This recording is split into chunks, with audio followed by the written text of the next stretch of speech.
일단 이제 저기 오늘 원래 계획에서는 이제 참여하시는 분이 많지 않아서 이렇게 강의보다는 좀 질문에 대해서 대답하면서 그러면서 이제 진행하려고 계획을 했었는데 어떻게 오늘 시간이 바뀌면서 이렇게 같이 모여 있다 보니까 이걸 강의로 해야 되나 어떻게 해야 되나 좀 고민스럽긴 합니다.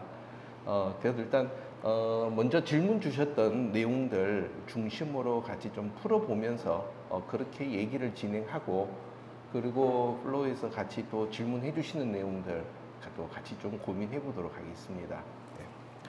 네. 그 교회 이제 처음 질문 주셨던 분 화면에 나와 있는 것 같이 이제 하나님 것은 하나님께로 가이사 것은 가이사에게로 라고 하신 예수님의 말씀이 무색하다. 아마 이제 이 질문 주셨던 분은 교회가 너무 세상 속의 그리스도인이 아닌 별난 세계로 있는 부분에 대해서 말씀하셨다고 보입니다. 지상교회가 결국 세상 재화와 화폐로 운영되고 있고 세상 법안에서 공동체로 꾸려지고 있는데 교회가 공익법인은 아니더라도 최소한 비영리법인의 회계 절차는 준수해서 이해관계자에게 명명백백하게 공지하고 관리해야 한다고 생각합니다. 항상 교회의 주인은 목사가 아니라는 점을 교회들에게 주지시켜야 한다고 생각합니다. 이제 지금 여러 이제 지문으로 이 질문들을 이제 보내주셨어요. 근데 여기에 대해서 몇 가지 좀 우리가 좀 생각해 볼 지점이 있습니다. 아시다시피 저는 모태 신앙은 아니지만 초등학교, 국민학교 들어가기 전부터 교회 마당에서 놀다 보니까 60년대 중반부터 신앙생활을 하기는 했습니다. 근데 60년대, 70년대 그 당시에 제가 받았던 느낌은 교회 다닌다 그러면 학교에서나 어디서나 참 착하다, 신뢰할 만하다, 정직하다 이런 느낌으로 주변에서 많이 인식되어 왔었어요. 그래서 어떻게 보면 교회 다닌다는 것 얘기 자체가 어떻게 보면 제가 하는 행동을 조심하게 하는 그런 지침이 됐던 거죠. 그래서 좀 속된 말로 나쁜 짓 하고 싶으면 교회에 다닌다 소리를 못했던 게 옛날의 상황이었습니다. 그런데 지금은 아무도 교회 다닌다 그럴 때 정직하다, 착하다, 좋다 이런 느낌을 저희는 안 가지고 있습니다. 이런 이유들이 왜 나왔느냐? 물론 이제 뒤에 가서도 계속 우리가 얘기해야 되겠지만 교회가 교회 속으로만 매몰되어 있기 때문이다. 저는 좀 그렇게 이 부분을 진단합니다. 지금 질문 주신 분은 교회가 공익법인은 아니더라도 라고 표현을 하셨는데 실제 세법상으로는 공익법인으로 분류가 됩니다. 자, 그러면 우리는 하나님을 믿는 입장에서 교회라고 하는 조직은 아주 독특한 다른 어떤 종교, 다른 어떤 비영리 기관보다 독특한 종교이기 때문에 아무도 우리를 규제할 수 없다라는 생각을 우리는 하고 있죠. 그러나 세상법에서는 여러 단체 중에 하나의 비영리 법인에 불과합니다. 근데 아주 아이러니컬한 부분은 여러분 아시다시피 일반 비영리 법인은 개인이 기부를 하면 30% 한도를 인정해 줍니다. 교회는 10%만 해줘요. 왜 그런가요? 저는 이거 참 왜 이런 대우를 받으면서 교회가 이렇게 조용히 있을까 하는 게 저는 더 의아한 부분입니다. 그런데 이 세법 또 이런 조세 정책적인 입장에서 보면 교회의 투명성과 공정성에 대한 많은 요구들을 안 하고 있어요. 예를 들어서 일반 비영리 법인은 1년 동안의 결산이 끝나면 모든 결산서를 공개해야 됩니다. 그것을 결산공시라고 합니다. 거기에는 결산서, 우리가 말하는 재무상태표, 또 운영성과표, 기업에서는 손익계산서라고 하죠.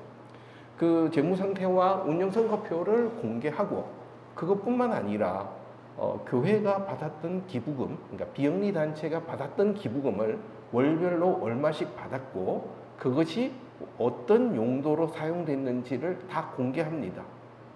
그리고 거기에 특수관계자, 또 주로 많이 이제 어떤 단체와 수입이라든지 지출이 많은 특수관계자들도 다 공개합니다.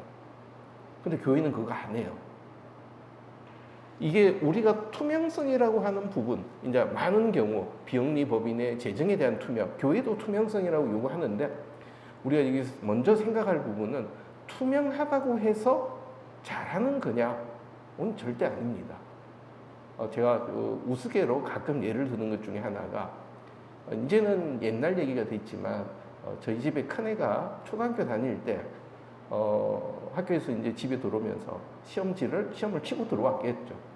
그러면서 시험지를 꺼내서 나 60점 받았다고 자랑하면서 들어옵니다. 그러면서 친구는 80점 받았는데 쓰레기통에 찢어버리더라. 걔는 왜 그러는지 모르겠다. 이유가 그 친구는 집에 80점을 갖고 가면 어머니한테 혼나는 거예요. 혼날 바에는 그냥 찢어버린 거죠. 근데 뭐 다행히 저희 집에서는 혼을 안 내니까 60점도 자랑스럽게 들고 들어옵니다. 이게 투명한 거예요. 근데 걔가 공부를 잘하는 거냐? 절대 아닙니다. 80점보다 훨씬 떨어졌죠. 그럼에도 투명한 것을 하는 이유는 그 60점이라는 점수를 공개하기 때문에 이놈이 뭐가 약하구나, 뭐를 모르는구나, 어떻게 개선해야 될까 하는 점을 우리가 찾을 수가 있는 거죠. 부모 입장에서. 이게 투명의 가장 중요한 요소입니다. 결국 투명하다는 얘기는 잘했다는 얘기가 아니라 이 부분이 앞으로 우리가 어떻게 개선하고 이런 정보, 내부에 관련된 아빠 엄마와 같이 이런 정보들을 공유한다. 이 부분이 투명한 부분이죠.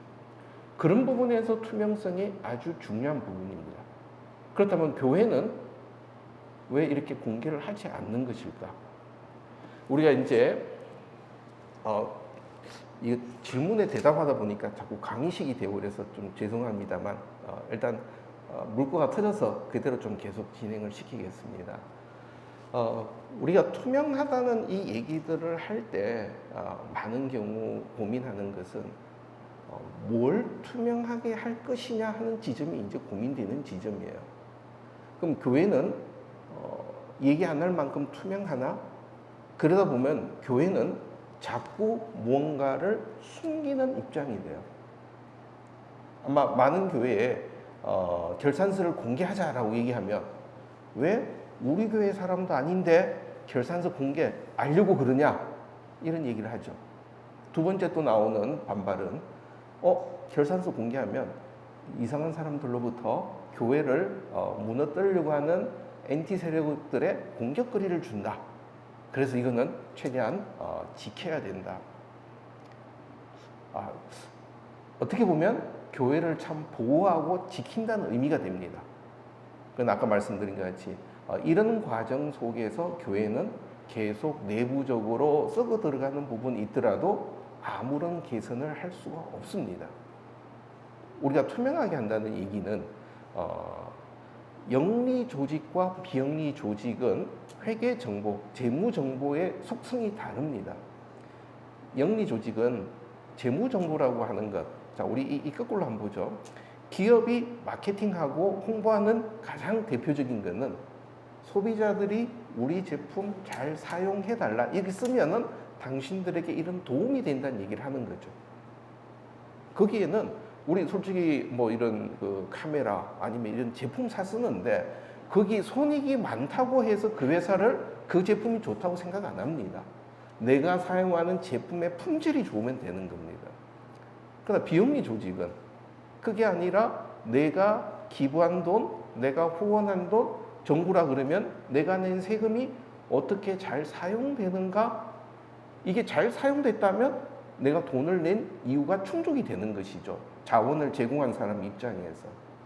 그렇다 그러면은 이 교회에서도 중요한 부분은 우리가 낸 헌금, 이 부분이 어떻게 사용되고 있는가는 교회 구성원으로서 아주 중요한 요소가 될 수밖에 없습니다. 이 부분은 뒤에 가서 다른 분이 질문하신 교회의 재정에 대한 교육 차원에서 이 부분 조금 더 한번 짚어보도록 하겠습니다.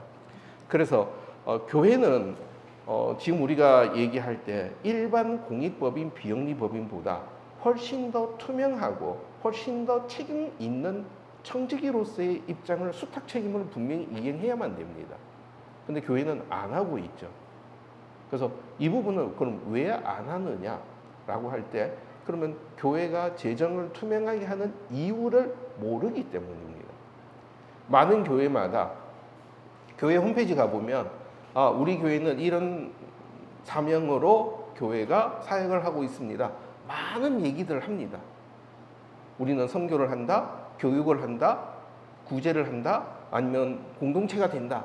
이런 얘기가 홈페이지에 나와 있습니다. 그 얘기는 뭔가요? 우리가 앞으로 이렇게 하겠다는 얘기입니다. 그거는 우리의 방향성이기 때문에 충분히 필요한 부분입니다.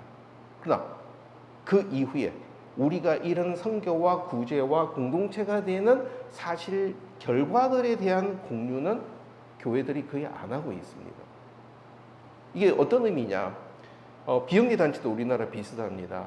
우리가 기부 받는다. 우리 이렇게 하니까 기부해줘. 그 다음엔 내가 잘 알아서 쓸게. 이게 우리 비영리 단체 일반적인 겁니다. 교회도 지금 비슷하게 가고 있어요. 많은 경우에 헌금은 하나님께 드려라. 나머지는 교회가 알아서 잘 운영하겠다. 그런데 그 교회는 그럼 누군가요? 누가 교회인가 한 질문을 우리는 분명히 해야만 되게 돼요. 이 부분이 이제 여기에서 우리가 같이 고민해야 될 부분이 됩니다. 그래서 회계 절차는 준수해서 이해관계자에게, 여기서 말하는 이해관계자라는 주거니 받거니 권리 의무 관계입니다. 저는 이 질문에 하나의 잘못된 점은 이해관계자가 아니라 본질적인 주체입니다. 교인들은. 그래서 교인들의 입장 자체가 제3자 입장, 방관자적 입장이 아니라 교회 바로 그 주체로서 이 재정에 대한 책임들을 공감할 때 이 얘기들이 풀어지게 됩니다. 그래서 이런 부분들에 대한 얘기들 좀 같이 풀어보겠습니다. 교회 재정의 투명성, 교회의 사명과 지출의 분배, 너무 큰 질문을 던져주셔서 이 부분은 뒷 질문들을 좀 풀어보고 그리고 다시 앞으로 와서 대답해 보겠습니다. 건강한 재정 운영이란 무엇인가요? 어떤 교회의 재정 운영이 건강하다는 표시나 특징은 무엇인가요? 자, 이 얘기가 나왔을 때 참 어려운 질문입니다. 어떻게 하면 잘 사느냐, 잘 사는 게 뭐냐? 라는 질문과도 비슷합니다. 그렇지만 그 질문은 우리가 반드시 또 던져야 되는 질문입니다. 그러면 재정 운영이 건강하다라고 할 때 우리가 생각해야 될 요소들을 좀 나눠서 봐야 됩니다. 그래서 첫 번째는 그 교회가 재정을 운영하는 관점이 뭐냐, 어떤 원칙, 어떤 기준, 재정 운영에 대해서 생각을 뭘 가지고 있느냐. 다니다 보면 교회 재정 감사를 받아야 된다 라는 말씀들을 많이 듣습니다. 감사라고 하는 것은 이게 맞다, 틀리다라는 얘기를 합니다. 어디에? 어떤 기준에 따라서, 원칙에 따라서 맞느냐, 틀리냐는 걸 보는 게 감사입니다. 근데 들어가 보면 무슨 기준이, 무슨 원칙에 따라 처리해야 될, 그게 없어요. 그럼 우리 교회는 재정을 어떤 원칙으로 볼 거냐, 어떻게 가야 될 방향이냐, 이게 내부에서 정립이 안 돼 있으면 뭐가 잘 하고 있다, 건강하다, 이거를 우리는 알 수가 없어요. 그렇기 때문에 건강한 재정 운영에 있어서 가장 먼저는 교회가 재정을 운영하는 관점, 원칙, 이 부분이 뭐가 있느냐, 이 부분을 분명히 봐야 됩니다. 여기에서는 두 가지 단계로 좀 나눠서 봐야 됩니다. 하나는 선언적인 규정, 원칙. 이 얘기는 어느 누구도 얘기할 수 없는 성경적인 원칙들이죠. 우리가 청지기로서 이 재물의 주인은 우리가 아니라 하나님이 우리에게 맡기신다. 이런 가장 기본이 되는 베이스가 되는 원칙들에 대한 선언들, 그 부분에 대한 원칙이 있어야 되고, 두 번째는 그 다음 또 하나 원칙은 이제 여기서 이제 우리가 고민해야 되는 건 교회가 뭐냐라는 얘기입니다. 우리가 교회의 재정 운영이 되는 부분입니다. 그러면 재정 운영의 그 어떤 주체, 그러니까 주체라는 표현보다는 실체가 되는 영어로는 엔티티라는 표현을 씁니다. 이 실체가 되는 교회가 뭐냐라는 얘기입니다. 이 교회가 그냥 주일날 모여있는 그 예배냐 아니면 당회냐 공동의회냐 여러 가지가 우리가 분명하게 이거를 얘기하지 않고 가고 있죠. 교회의 재정 운영에 있어서 의사결정 구조는 교회의 구성원입니다. 그럼 우리가 교회 구성원으로 받아들이는 과정은 세례받고 침례받고 우리 교회 교인으로 들어오는 시점이 우리 교회 구성원으로 받아들이는 시점이죠. 우리 공동체의 구성원이 되는 부분이죠. 물론 초대교회 때 박해받는 시점에 이 세례가 엄청 어려웠었죠. 그때는. 왜냐하면 뭐 그냥 대충 했다가는 로마의 뭐 여러 가지가 막 오픈돼 버리니까 조심조심하면서 타이트하게 했다가 지금은 반대로 너무나 쉽게 세례를 줍니다. 너무나 쉽게 교회의 일원으로 받아들입니다. 그러다 보면은 여기에서 이제 우리가 어떤 문제점이 있느냐. 첫 번째는 교회가 어떤 원칙을 결정을 해야 되는데 그 결정은 구성원 전체로 가야 됩니다.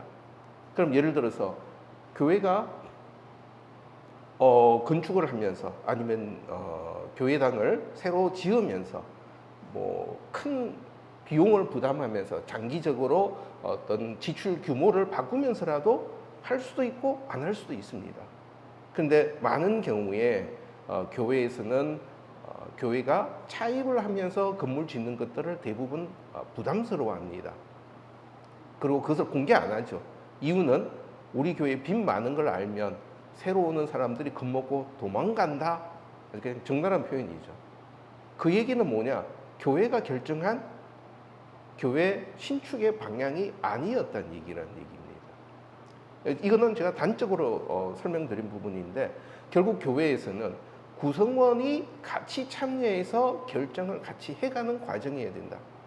이 얘기를 하게 되면 교회에서는 그러면은 교회 일이 안 돌아간다라는 또 반발을 하시게 됩니다. 왜?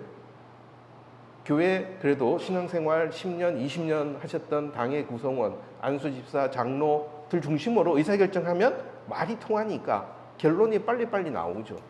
근데 이제 막 처음 시작한 사람한테 설명하면 그거는 왜 해야 돼요? 꼭 그렇게 해야 돼요? 이런 얘기를 하면 그거 설득하는 게 어렵죠. 그래서 이제 여기에서 우리가 그러면 우리는 그 과정, 어떻게 보면 고통스러운 과정, 인내의 과정을 필요로 하느냐 하는 질문을 던져야 됩니다.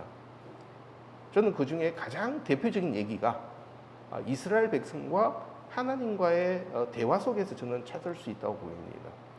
이스라엘 백성들이 출애굽을 해서 가나안 땅에 정착하면서 사사 시대를 겪었죠.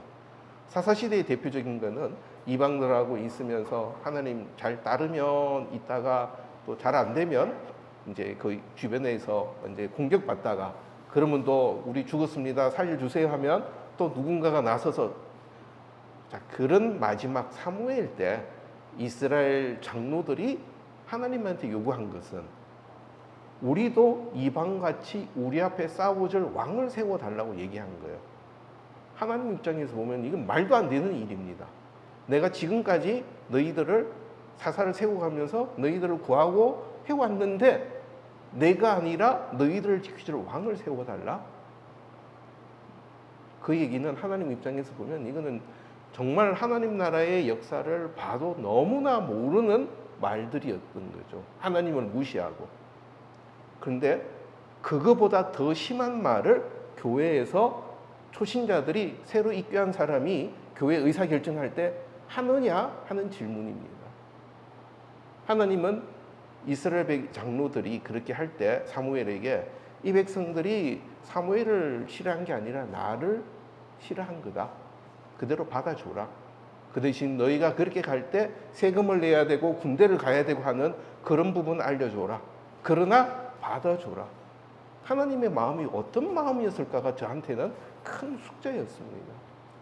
이게 바로 하나님이 이스라엘 백성들을 어떤 로봇가 아니라 이스라엘 공동체가 결정해서 나오는 과정을 기다리시면서 만들어 가시는 과정이라고 저는 보고 있습니다. 그렇다면은 교회에도 이 과정으로 가야 된다는 말씀을 드리고 싶어요. 제가 이 말씀 드리면 그건 너무 이상적이야. 분명히 그러실 겁니다. 근데 우리가 믿는 하나님이 그런 이상적인 모습으로 우리를 기다리고 계십니다. 어떻게 수천 년을 기다리고 계시느냐 하는 질문을 할 때는 우리는 할 말이 없는 얘기입니다. 우리는 그만큼 못하더라도 최소한 이런 방법으로 가야 되구나 하는 부분은 우리는 인식하고 같이 가야 된다는 얘기죠. 그 부분이 아니라면 그러면 이것은 교회의 의사결정, 교회의 재정관리가 아니라 당회의 몇몇 사람의 의사결정, 몇몇 사람의 운영이 되어버립니다. 그렇게 되면 어떤 경우가 되냐? 예수님이 신약시대에 많은 기적과 이사를 행했습니다. 그 당시에 예수님을 따르는 제자들도 있지만 많은 무리들도 따랐습니다. 그 사람들은 단순하게 예수님의 기적과 이사를 따라오다가 십자가에 돌아가셨을 때 다 뿔뿔이 흩어졌죠. 제자가 아니라 관객으로 구경꾼으로 왔기 때문입니다. 우리도 지금 그런 상황이 언제든지 또 다시 나올 수가 있다는 얘기입니다. 거꾸로 교인들이 왜 참여 안 하느냐? 그 얘기는 교인들을 관객과 구경꾼으로 자꾸 대했기 때문에, 그러기 때문에 교회 내에서 공동체 형성이 안 되기 때문이라는 얘기죠. 결국 더 중요한 부분은 교회 재정 이전에 교회가 무엇인가에 대해서 우리가 고민하면서, 앞에 이제 정 목사님이 말씀하실 때도 뭐 그런 얘기도 많이 나왔었죠. 이게 힘들지만 그걸 만들어가는 과정이 교회를 세워가는 과정이다.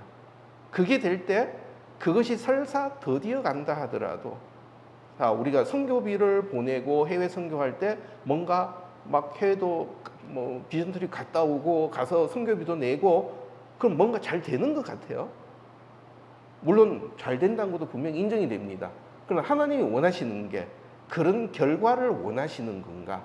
아니면 그 나라를 향해서 이 땅에서 하나님 나라 백성들이 서로 사랑하고 기다리면서 함께 가는 것을 원하시는 것이 이 땅에서 하나님의 바라시는 것인가? 하나님이 결과를 원하신다면 예수님이 십자가에 돌아가실 일도 전혀 없습니다. 로마 군병이 골고다에서 치러 들어왔을 때 그냥 다 막아버리시면 끝입니다. 그러나 그것을 받아들이신 것은 그 과정을 우리도 똑같이 원하시기 때문에, 그렇다면 이 교회 재정에서도 기본적인 생각에 있어서는 공동체적인 의사결정 과정이 반드시 필요하다. 그래서 교회의 원칙이나 이런 부분들이 정해질 때 구성원들과 같이 대화하고 공감하는 절차가 반드시 필요하다. 많은 교회가 정관을 같이 듭니다. 옆에 교회 아니면 교단에 나와 있는 정관 그냥 갖고 와서 교회 이름만 딱 바꿔서 넣습니다. 근데 교회 구성원들은 거기에 대해서 아무 생각이 없어요. 무슨 규정이 있는지도 몰라요. 교회마다 분명히 특성이 있고 색깔이 있고 하는 방향이 다르다면 이 규정에 대해서 우리는 어떻게 교회가 운영되는 것이 우리의 사명이다, 아니면 우리의 관점이다, 신앙이다, 이런 신앙 고백이 담긴 정관이 우리 속에 만들어지고, 마찬가지로 교회 재정에 대한 사용 방향도 그 관점 속에서 이것이 만들어져야 그것이 교회 재정의 바른 운영으로 가는 출발점이 될 수 있다. 이게 없다 그러면 앞에서 말씀드린 같이 바르다, 잘한다라는 우리 비교할 기준이 없는 거죠. 그래서 그 부분이 이제 먼저 들어와야 되고, 그 다음에 두 번째는 건강하다고 할 때 그 운영 절차가 건강해야 됩니다. 운영 절차라고 하는 것은 말씀드린 것 같이 교회 공동체 구성원이 참여할 수 있는 여지들을 많이 살려두는 것이 그 구조가, 절차가 건강해지는 부분입니다. 예를 들어서 우리가 한 해 예산을 짠다고 해보죠. 교회마다 예산 짭니다. 그리고 공동회에서 예산 보여주고 또 결산도 합니다. 근데 지금 아마 99.99%는 내년도 교회 예산이 어떠냐, 아니면 지금이 이제 6월이니까 올해 여러분 교회의 예산이 어떠냐라고 물었을 때 알고 있는 교인은 거의 없을 겁니다. 그럼 숫자는 모른다 하더라도 교회가 예산을 짜면서 어떤 방향으로 잡았느냐라고 물었을 때 여기에도 아는 사람이 거의 없습니다. 그럼 예산 왜 짜느냐는 얘기예요. 이 예산제도라고 하는 부분이 이제 예산은 항목별 예산제도라는 것이 있고, 이 항목별 예산제도는 가장 전형적인 예산 관리인데, 이거는 규제 관점입니다. 국가가 보조금을 주고 국가가 지원금 줬는데 이 항목 이상으로는 쓰지 마. 왜? 자꾸 딴 데로 세고 이러니까 그 범주 내에서만 관리해라고 하는 관점입니다. 이것은 어떤 결과를 만들어내는 관점이 아니라 이 이상은 하면 안 돼. 그래서 교회에서 아주 웃지 못할 일이 있습니다. 교회에서 교인들이 식사를 하는데 밥솥이 고장이 났어요. 근데 밥솥을 고칠 예산이 없어요. 밥솥을 고치면 얼마 안 들이고도 다시 쓸 수 있는데 밥솥 고칠 예산이 없으니까 계속 밖에서 사 먹게 돼요. 그럼 말이 안 되는 얘기죠. 그러니까 이게 항목별 예산제도의 문제점입니다. 항목별 예산제도가 큰 그림으로는 방향에 대한 비중은 알 수 있지만, 그래서 이 예산으로 우리가 뭘 할 것이냐 하는 생각까지는 안 들어가는 부분이 돼요. 예산이라고 하는 거는 내년에 이렇게 교회가 활동하고 이런 사업을 하기 위해서 이런 투입이 들어갈 것이다. 그 관점에서 이 예산이 만들어져야 되는데, 보면은 작년에 예를 들어서 관리비, 사무비, 인건비 얼마 됐으니까 올해 10%씩 인상. 그거 왜 합니까? 아무 의미 없죠. 그러니까 이런 얘기들이 절차가 예산을 짤 때부터 부서가 내년에 우리가 이런 일을 하고 싶다 하겠다는 계획에 대해서 어떤 비용에 대한 추정들, 그게 예산이죠.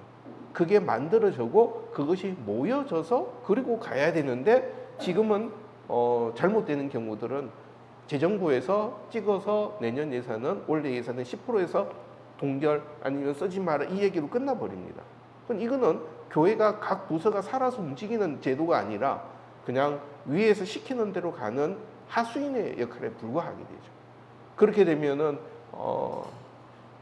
제가 하고 싶은 얘기 자꾸 하다 보니까 곁길로 나가는데 그게 편할 수도 있으니까 한 가지만 잠깐만 나갔다 오겠습니다. 교회에서 선교부, 선교위원회 이렇게 보면은 가장 안타까울 때가, 선교위원회는 목사님이 지정해준 선교사 미자립 교회로 선교비를 이체만 하는 역할이 안타깝게도 많은 교회 선교부 역할입니다. 선교부가 우리 교회가 어떤 방향, 그것이 미자립 교회 아니면은 국내 선교, 해외 선교, 해외도 지역 중에 어느 지역 아니면 그 지역들도 그런 부분에 대한 꿈을 가지고 선교에 대한 비전을 가지고 찾아가서 또 그 중에서 찾아내고 선정하고 그 결과를 공유하는, 이것이 부서가 살아서 재정에 참여하는 과정이죠. 그런데 그게 아니라고 하면 여전히 중앙에서 내려오는 어떻게 보면 하수인의 역할이 되어버린다면 이거는 교회가 절차에 있어서 교인들이 참여하는 구조가 아니라는 얘기입니다. 그래서 첫 번째 기준은 교인들이 참여할 수 있는 어떤 재정 운영 관리 절차가 분명히 있어야 된다. 그리고 또 하나는 그 절차가 오류나 아니면 부정을 방지할 수 있는 역할을 가져야 된다. 이 부분은 조금 이제 기술적인 요소들이 많이 들어가게 됩니다. 그래서 이런 부분들이 이제 절차 면에 있어야 되고, 세 번째로는 건강한 재정이라고 할 때는 그 운영 결과에 대한 부분이, 첫 번째는 저는 일단 먼저 가장 큰 것이 이 결과로 하나님의 사역을 나타낼 수 있느냐. 그러니까 다른 말로 한 해 동안 재정을 쓰고 나서 이 결과로 하나님이 어떻게 하셨다라는 것을 우리가 얘기할 수 있느냐, 그것을 보여줄 수 있느냐 하는 게 첫 번째 기준이어야 됩니다. 왜? 저는 회계를 많이 했지만 이 회계라고 하는 결산서는 우리가 의사 전달하는데 첫 번째 표현 방식은 지금 제가 말씀드린 것 같은 이런 텍스트로, 언어로서 우리가 보통 표현하는 것이 첫 번째입니다. 그 다음에 또 다른 방법은 숫자로 의사 전달하는 방식입니다. 그것이 재정입니다. 그러면 이 재정에 대한 결과로서 이 재정 속에 1년 동안 운영된 결과 속에서 하나님의 사역들이 어떻게 드러날 수 있는 결과였느냐. 두 번째는 이 재정 운용된 결과에서 어떤 비방거리가 없었느냐.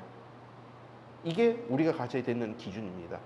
여기서 비방거리라고 하는 것은 고린도후서 8장에 나온 것 같이 하나님 앞에서뿐만 아니라 사람 앞에서도 비방거리가 되지 않아야 된다. 그 얘기 자체는 어떤 얘기가 오더라도 이거 자체는 분명히 원칙이 있었고 우리가 이렇게 간 것에 대한 필요성이 있었고 정당성이 있었고 이런 얘기를 할 수 있어야 됩니다. 그런 관점에서 본다 그러면 교회가 재정을 공개하는 것을 두려워한다. NT가 공격하는 걸 무서워한다. 이 얘기 자체는 비방거리가 있다는 전제를 갖고 가는 부분입니다. 거기가 비방을 하더라도 교회는 이렇다라고 얘기해서 우리가 그 촛불 성경에서 초를 등경 위에 둔다. 너희의 착한 행실을 보고 사람들이 하나님께 영광 돌리게 하라. 이것이 예수님이 말씀해 주신 부분이죠. 우리가 교회 재정의 결과를 보고 하나님이 하신 사역들의 결과를 보고 이것으로 하나님께 영광 돌릴 수 있을 때가 재정이 바로 사용되는 결과이지. 재정을 공개하고 나니까 공격거리가 되었다. 그것은 공격하는 사람이 문제가 아니라 그렇게 공격거리를 만들었던 교회가 잘못한 겁니다. 교회가 엄청나게 회개해야 될 부분인데 반대로 지금 외부를 공격하고 있는 부분이죠. 그래서 이런 부분이 돌아갈 때 그것이 이제 재정이 건강하다라고 하는 부분으로 볼 수 있습니다. 조금 빨리 가보겠습니다. 교인들에게 건강한 재정 운영에 대한 교육을 실시하고 싶은데 어떻게 할 수 있나요? 교회에서 이 재정에 대한 교육을 아쉽게도 지금 어떤 체계적인 커리큘럼이나 이런 부분은 없습니다. 근데 이제 제가 만약에 이제 어떤 교회에 요청을 받아서 재정에 대한 교육을 해본다 그러면 아마 이런 순서로 얘기할 것 같아요. 첫 번째가 교회가 뭐냐? 교회 구성원, 누가 교회고 교인들이 어떤 역할들, 유기적인 관계냐 하는 부분들. 이 부분은 어떻게 보면 교회론에 관한 얘기가 될 겁니다. 그래서 그 부분이 먼저 들어가야 되는 부분이고, 두 번째는 재정이라는 얘기, 이 얘기를 하게 되면 분명히 우리가 언급해야 되는 거는 구약의 제사, 신약의 예배, 그리고 구약에 있었던 제물, 신약에 있는 헌금, 연보의 개념을 분명하게 설명해 줘야 됩니다.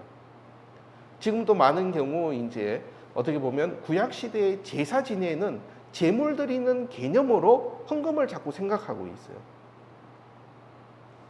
옛날에는 우리가 제물 드리면, 구약 시대에는 제물 드리면 하늘에서 불이 내려와서 제물이 하나님이 받으셨다. 근데 지금 우리 헌금 아무리 해도 불이 내려와서 헌금에 불이 붙으면 이거 하나님 받으신다가 아니라 불탄다고 불 끌어 달려들 것 같아요. 얘기가 엄청 다른데도 여전히 구약적인 생각 속에 들어 있습니다. 그래서 이 부분에 대한 것들에 대한 설명이 분명히 되어줘야 된다. 그렇게 될 때 재정이 그러면 어떻게 사용되는 방향성에 대해서 우리가 교육을 해야 되는 부분이 되고, 그런 관점 방향성 속에서는 청지기적인 역할들, 그것이 재정부뿐만 아니라 교인들 전체에 대한 얘기들. 교회에 많은 경우에 교회에서 재정사고가 나면은 대부분 하는 얘기는 재정 장로님이 횡령을 했네? 전부 그 재정부를 비난합니다. 근데 정작 비난받아야 되는 거는 교회 교인인 나 자신이어야 돼요. 왜? 내가 교회로서 이것을 관리할 책임이 있었는데 그동안 아무 얘기를 안 하고 아무 관심 안 두었기 때문에 이런 상황이 나오기까지 모르고 있었다는 것. 만약에 본인의 집에 금고에 본인이 갖고 있는 은행 잔고에 누군가가 계속 빼갔다? 난리가 났을 겁니다. 그 얘기는 무슨 얘기냐? 내 통장에 있는 건 내 것이고 교회 것은 내 것이 아니었다. 내가 관리할 책임이 있었다는 걸 인식 못하기 때문이죠. 그래서 여기서 중요한 부분이 바로 교회 구성원으로서, 교회 공동체로서 청기적인 관점을 분명히 가져야 된다는 그 부분에 대한 교육들이 필요하게 됩니다. 그리고 그 관점 이후에 이제 더불어 가는 것이 규정에 대한 얘기들이 나오면서 그 다음엔 조금 이제 회계에 대한 기술적인 얘기들이 교육 내용으로 좀 들어가야 될 것 같아요. 그래서 거기에는 복식부기로 간다면 좋은데 교회가 복식부기 하기는 어려워요. 그러면 최소한 교회가 작은 교회에서는 수익과 지출을 기록하고 그다음에 재산 현황에 대한 것들을 같이 공유해가는 이런 과정들이 필요하고 조금 더 규모가 커지면 재산에 대한 관리를 할 수 있도록 복식부기도 들어가고 또 헌금을 용도별로 지정한 헌금이라면 그 지정한 헌금 용도별로 사용되고 있는 내역들 또 이월되는 내역들 이런 부분을 관리할 수 있는 것들 또 어떤 교회가 집행하는 절차에 대한 얘기들 이런 부분들이 교육 내용으로 좀 들어가야 될 것 같습니다. 그 다음에 나온 질문 중에 부서 회계 담당자들이 주일이 되면 지출 전표란에 부서장이나 위원장, 담임 목사 사인을 받으러 다니는데 이를 간소화할 수 있는 방법은 없을까요? 많은 교회에서 지금 보이는 부분입니다. 자, 이 질문을 앞에 두고 제가 거꾸로 반문하고 싶은 것은 예산 승인은 왜 했을까요? 라는 질문입니다. 우리가 예산을 승인한다는 얘기는 예를 들어서 주일학교에 청소년부에 청년부에 원래 예산 2천만 원 그리고 항목은 이렇게 해서 승인해 줬습니다. 그 얘기는 그 부서에서 그 돈을 쓸 수 있다. 거기에서 부서가 필요한 대로 잘 활용하라고 해준 것이 교회적인 결정이었어요. 그럼 그 다음에는 단지 교회가 지금 이 돈을 지출할 돈이 지금 있느냐 아니면 조금 더 뒤에 있느냐 차이뿐입니다. 그래서 지금 여기 보면 담임 목사의 사인을 받으러 담임 목사님이 정말 할 일이 없으신 것 같아요. 이 경우는 제가 컨설팅했던 그 교회 한 군데가 담임 목사님이 1,000원짜리 하나의 지출 결의서까지 다 사인했습니다. 그래서 이제 따로 만나서 얘기해요. 바쁘지 않으세요? 이게 진짜 이거 하느라고 다른 걸 못 하신대요. 근데 이게 관행이 되다 보니까 안 할 수가 없는 거예요. 그럼 목사님 그거 하나하나 다 읽어보세요. 읽어보지도 못해요. 그럼 그거 왜 하시느냐? 해왔기 때문에. 근데 목사님의 가지신 생각은 내가 이거라도 해서 하나님 나라 재정을 지켜야겠다. 자, 여기서 이제 우리가 아주 중요한 얘기들입니다. 내가 안 하면 하나님 나라 재정은 나만이 지킬 수 있느냐? 그거보다 위임과 같이 공동체적으로 할 수 있는 그런 구조들을 만들어가는 것이 더 필요하죠. 그래서 첫 번째 본다 그러면 우리가 전체 예산이 교회에서 승인받았습니다. 그러면 그 다음에 월별 예산을 내부에서 책정을 하고 그 다음에 월별 예산 범위 내에서 항목별로 된 범위에서 지출이 된다면 교회 부장, 부서장의 결제로 그냥 나가도 전혀 문제가 안 되는 부분입니다. 우리가 예산을 승인한다는 얘기는 그 범주 내의 부서에 필요한 부분을 포괄적으로 승인한 부분입니다. 우리가 나중에 볼 것은 이렇게 지출됐는데 원래 계획한 예산하고 다르게 사용되었느냐 하는 부분을 나중에 한 번 더 같이 점검하는 것이 필요한 것이지 이렇게 하는 것은 저는 좀 다른 안 좋은 표현은 일반 회사에 회계과, 경리과가 힘이 센 이유는 거기 사인 안 해주면 돈이 안 나가요. 그럼 급하면 잘 보여야 될 수밖에 없습니다. 그러려고 이렇게 사인을 하시는 건가? 그거 외에는 저는 의미가 없다고 보입니다. 교회 규모가 작아서 예결산에 대한 감사를 실시하고 있지는 못한데 실시할 수 있는 방법은 있을까요? 이제 예결산에 대해서 감사 실시 못하는데 이제 감사라고 할 때 감사라고 하는 걸 너무 거창하게 생각하면 접근을 전혀 못합니다. 그래서 저는 교회가 아주 이제 인원이 좀 적다거나 인력이 충분하지 않다 그러면 감사를 좀 단계별로 나눠서 보시는 것이 좋겠다. 첫 번째는 이게 맞다 틀리다 이런 건 떠나서 우리가 공동회의에 이거 보고하기로 했는데 보고는 했냐? 아니면 홈페이지에 공지하기로 했는데 우리 공개했느냐? 아니면 교인들에게 결산서를 나누기로 했는데 했느냐? 어떤 절차적으로 했어야 되는 일을 했느냐 안 했느냐? 예산을 승인하기로 했는데 했느냐? 아니면 공동회의에서 아니면 재직회에서 분기별로 하기로 했느냐?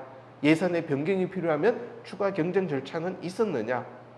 그것은 어떤 것이든지 상관이 없습니다. 교회가 가장 쉽게 최소한 이거는 원래 우리가 해보자 하고 그런 부분들이 이행됐다 그러면 그 부분 이행됐다라고 감사하는 부분은 그렇게 크게 어려운 부분은 아니라고 보입니다. 그 다음에 조금 더 넘어가게 되면 갖고 있는 여러 가지 규정, 아까 제가 말씀드렸던 원칙이나 이런 것들을 규정으로 만들어서 그러한 규정들을 따라서 이것이 진행되고 있었느냐, 규정에 대한 준수가 그 다음 단계로 감사를 또 할 수 있을 겁니다. 그게 가다 보면 이제 그 다음 단계로는 그러면 교회가 지출한 여러 가지 부분에 대해서 이것이 정당성이 있느냐, 그러니까 나가야 된다라고 얘기를 들었던 어떤 나갈 충분한 근거가 있느냐, 그리고 그것이 정확하게 관리가 되었느냐, 그리고 그것이 정확하게 기록되었느냐, 이 세 가지 요소에 대한 것을 하는데 그 부분부터는 이제 조금 더 이제 시간이 더 걸릴 것 같아요. 그래서 예결산에 대해서 예산에 대한 감사라고 하기는 좀 그렇고요.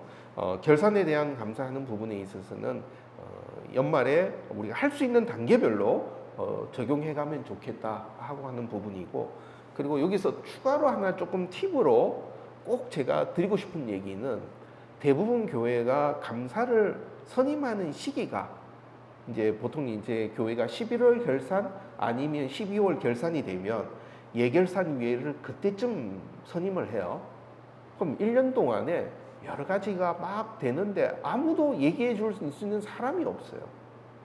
그래서 예산은 내년에 회기가 시작되기 전이니까 보통 뭐 9월, 10월, 11월 이때쯤에 이제 선임해서 고민한다고 하더라도 감사는 예결산하고 전혀 상관없이 1년 내내 있어야 됩니다. 그래서 수시로 있으면서 뭐가 절차가 안 된다 그러면 감사가 언제든지 재직회에다가 공동회에다가 이런 부분이 있다라고 얘기할 수 있는 절차를 마련해 줘야 됩니다. 그것이 재정 운영을 잘하는 방법이죠.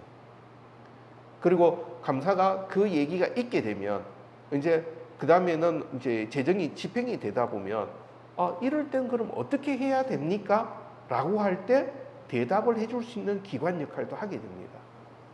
우리가 거꾸로 오늘 그런 질문 안 나왔는데 우리가 일상적인 집행과 기록에서 이럴 때는 이게 어떻게 해야 되냐, 이거 이렇게 가도 돼도 되느냐 라고 물어볼 데가 없어요.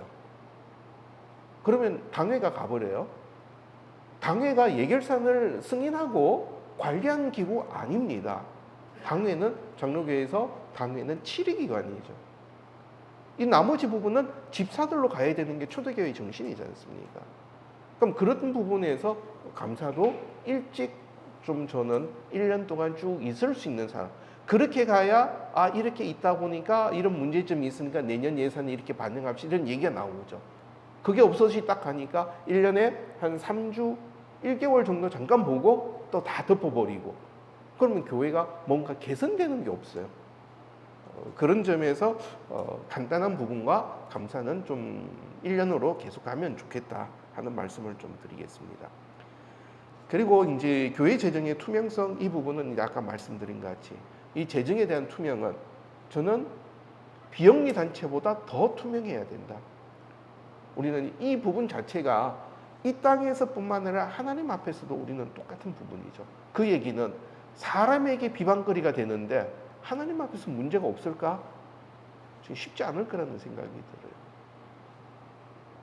그리고 교회의 사명과 지출의 분배, 이제 지출의 분배에 대한 얘기들이 교회 내에서 많은 경우에 우리는 50%를 대외, 교회 외부로 하고 50%는 이제 물론 이제 교회 외부로 간다 그러면 되게 모양은 좋아 보입니다. 근데 교회 외부가 반드시 맞는 얘기냐 하는 부분은 구성원들이 같이 공감해야 돼요. 구성원들이 우리 내부는 하지 말고 자꾸 바깥으로 나가자라고 했다면 그것은 저는 가능하다고 보입니다. 그렇지 않고 교회 내에서 예를 들어서 교육부, 청소년들, 청년들 우리는 더 육성하고 바깥에 모르는 사람 전도하고 선교하는 것보다 우리 자녀들이 제대로 일어서도록 하겠다라고 하면 그것도 할 수 있다고 봅니다. 그래서 여기서는 중요한 부분은 이 비율이 중요한 부분이 아니라 우리가 교회가 어떤 기능을 수행할 것이냐. 제가 감사를 어떤 교회에 있으면서 한번 감사를 했습니다. 그 교회는 교회의 모토가 차세대 육성입니다. 청소년들 교육 많이 하면서 하겠다고 한 부서입니다. 결산을 다 하고 사업비, 교회에서 비용 지출된 거를 비중을 따져보니까 전체 비중에서 청소년부 주일학교에 나간 비중이 10%가 안 돼요. 그럼 전체 예산에서 10%도 안 되는 비중을 지출하면서 차세대에 양육하는 책임을 졌다라고 할 수 있는가요? 그러니까 이런 얘기가 돼야 된다는 얘기죠. 그래서 지출의 분배가 획일적인 기준이 아니라 우리 교회는 어떤 정체성으로 어느 부분에 더 중요성을 가지고 교회가 갈 것이다라고 교회 구성원들이 같이 결정한 그 비율대로 이것이 분배돼 가는 것이 더 중요한 부분이다. 일단 그렇게 좀 설명드리겠습니다. 자, 5시 반까지 시간이어서 지키려고 했는데 벌써 5시 반이 돼버렸습니다. 35분인데 그래도 질문 조금 받고 마무리하겠습니다.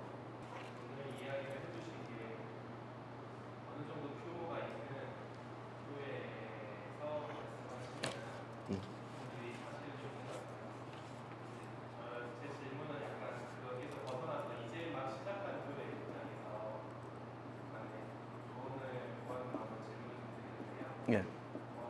규모가 있는 교회들은 1년 이상을 책정을 하면 기본 자산이 있기 때문에 그 예산을 확보한 상태에서 내년을 준비를 하는데요. 교회를 이제 막 대척하거나 그런 기본 자산이 없는 교회들은 이제 앞으로 들어올 헌금을 예측하고 거기에 따른 이제 그 내년에 교회 사역 방향이나 지출들을 책정을 해야 하는 실정이거든요. 예. 그랬을 때 이거를 우리가 처음에 예. 미래를 예측해서 예. 부흥나지 하면 좋겠지만 예. 현실은 그렇지가 않아요. 예. 부활절 한번 보기 보고 이제 파토나고 이런 형태가 아마 훨씬 더 많지 않나 예. 라고 저는 감히 생각해요. 예. 이랬을 때 회계하시는 분으로서 예. 어떻게 재정 운영을 하는 게 방법이 될 수 있을지 예. 여쭤보고 싶고요. 예. 작은 교회의 특징이 목사이지만 행정가여야 하고 봉사자여야 하고 기술자여야 하거든요. 아까 말했던 기술기획서의 시스템을 모두 확보하고 영수증하고 목사하고 또 작은 교회는 목사기 용서 이렇게 복합 필요하잖아요. 예. 목사가 엄청 오래 걸리는데 한번 제가 2, 3년 해보니까 1년 회계 정리해놓으면 A4 박스 한 3장 나오더라고요. 지출하는. 그럼 이거 보관할 데도 없는데 이게 이렇게까지 헤비하게 덩치에 맞지 않는 행정구조를 가져가야만 하는 것인가? 만약에 그렇지 않다면 아까 말했던 얼마든지 투명하고 싶거든요. 우리는 투명하게 미안하지만 성도님들에게 부담을 드리게 하거나 예. 그렇지만 하고 싶다는 것을 조금 라이트하게 현실적으로 정말 필요한 행정만 해가지고 운영할 수 있는 노하우가 있을 수 있고 어쩔 수 없는 재정의 그 행정의 현실이지. 예. 이제 소규모 교회 공충은 충분히 저도 공감이 됩니다.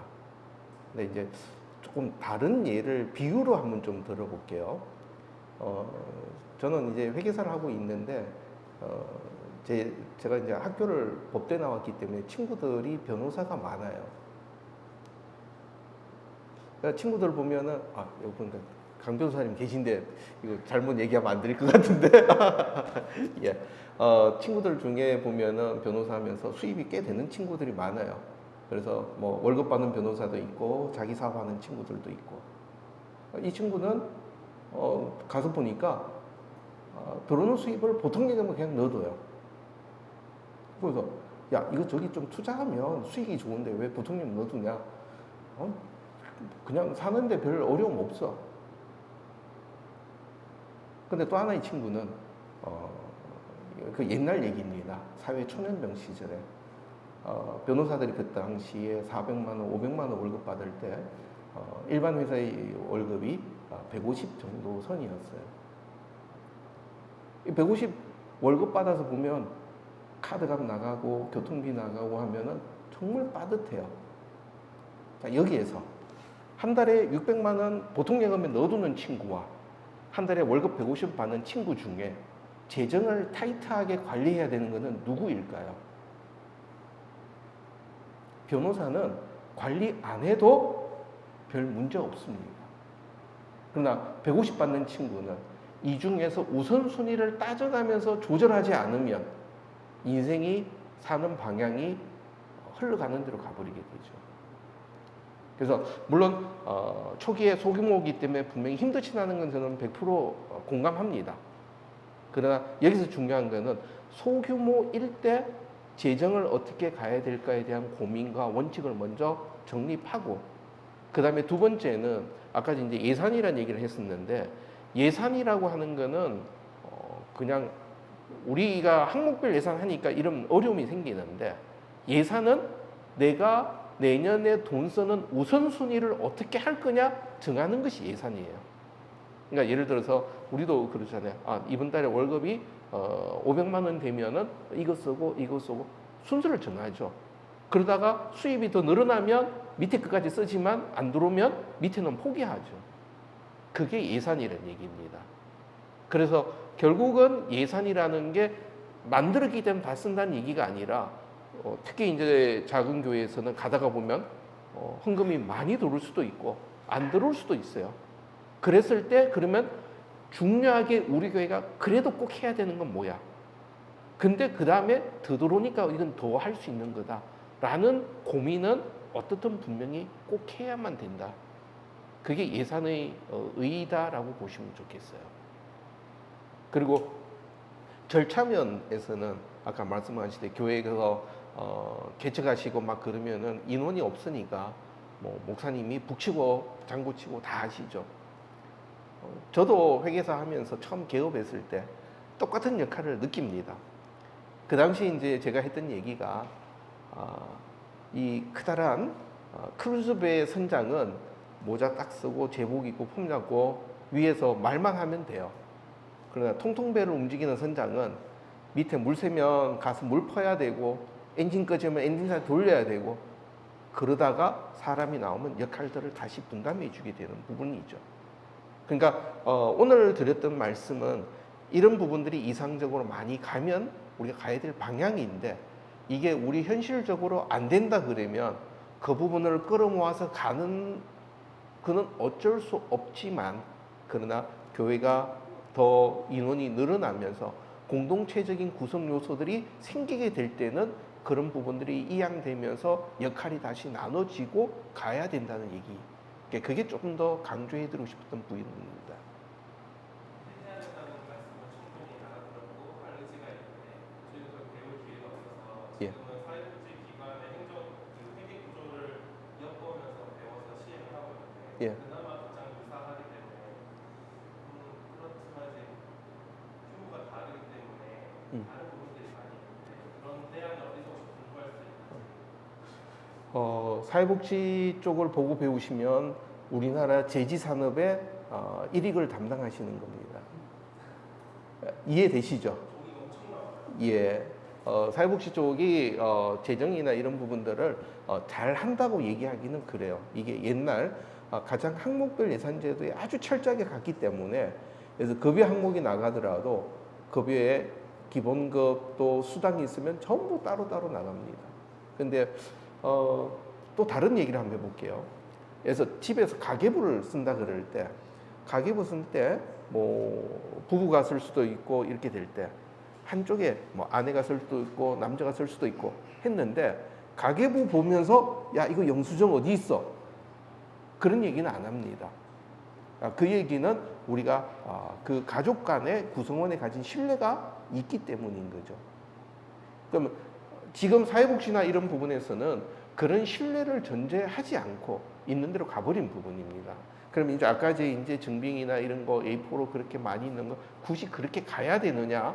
그것은 일반적인 기준이고, 그리고 또 하나는 사회복지 쪽은 사회복지 재무계 규칙이라든지 이런 부분들은 대부분 증빙 관리를 법적인 부분, 법인세법 규정에 따라서 많이 하고 있어요. 그것이 재무계 규칙이 오고 그것이 보조금에 다 그대로 따라갑니다. 그러다 보니까 우리가 보면 안 해도 되는 비교 견적도 엄청 받아야 된다고 이런 얘기들이 나오죠. 근데 내부적으로 그런 부분 인정을 하는 부분이라면 또 교회 내에서는 영수증 받을 수 없는 경우도 분명히 있죠. 그런 경우라 그러면 우리가 중요한 거는 영수증을 왜 첨부하느냐는 얘기예요. 첨부하기 위해서 영수증을 첨부하는 게 아니라 우리가 지나고 보니까 그때 이런 용도로 지출했다는 어떤 사실관계를 나중에 파악할 수 있게 해주는 게 첫 번째 부분이고, 두 번째는 이 돈에 대해서 지출했다는 내용을 인정받을 수 있는 증빙의 역할입니다. 그러면 사실관계 기준은 그냥 서술형으로 간단하게 쓰는 것도 가능하고, 그다음에 교회 내에서 이런 경우는 증빙받기가 어려우니까, 예를 들어서 주변에 이제 어려운 독거노인들에게 생활비를 지원해 드렸다. 근데 독거노인 보고 우리 생활비 드리니까 당신 이름 쓰고 주민번호 쓰고 사인해 줘. 내 주민번호가 얼마지? 그런 경우까지 하자는 건 아니란 얘기죠. 그런 경우에 교회 내에서 이런 부분은 이렇게 해서 이런 증빙으로 우리 단순화시키자라는 얘기도 내부적으로 인정을 해줄 수 있다면 그게 내부적인 합의라는 얘기 부분입니다.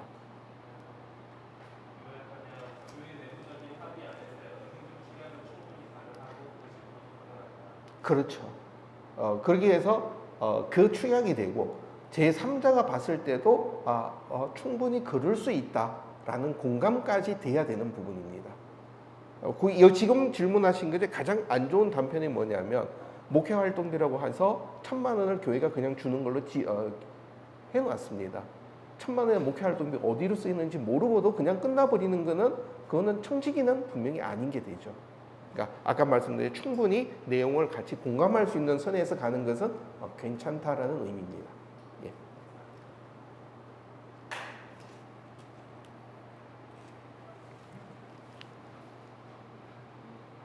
예.